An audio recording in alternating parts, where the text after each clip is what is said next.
Who needs the EU?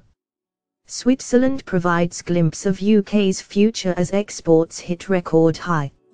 Switzerland's exports have hit a record high this year, providing a glimpse of the trading future that could await Britain outside the EU.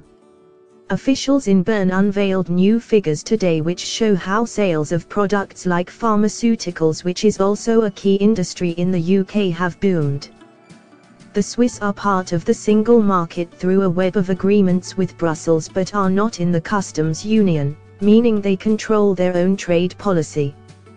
Their relationship with the EU, which is backed up by membership of the European Free Trade Association, EFTA, has been touted as a possible model for the UK, and the new trade figures, released by the country's Federal Customs Administration, will strengthen the case of those arguing that Britain must quit the EU's customs union after Brexit.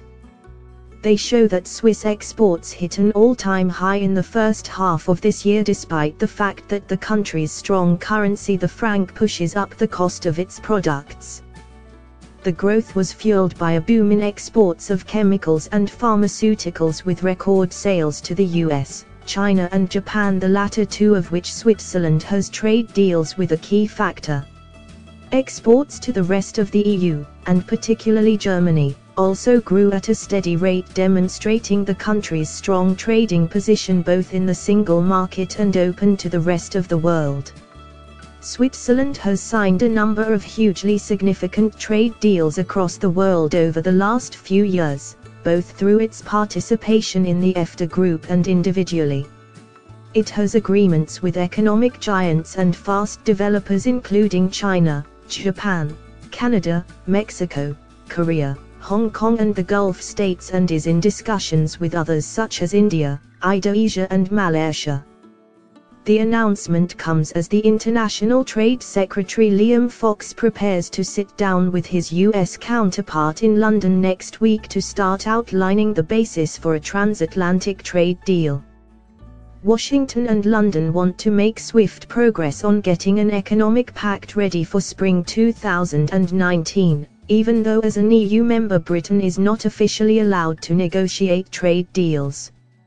Mr. Fox explained, "We're not allowed to conclude any negotiations as long as we're part of the EU, but of course we are allowed to scope out the future relationship that we will require as we do leave."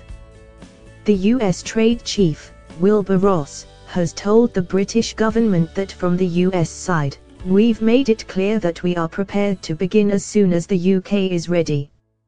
Britain is also actively scoping out the possibility of deals with other key allies, especially Commonwealth countries including Australia, New Zealand, Canada and India. Thanks for watching.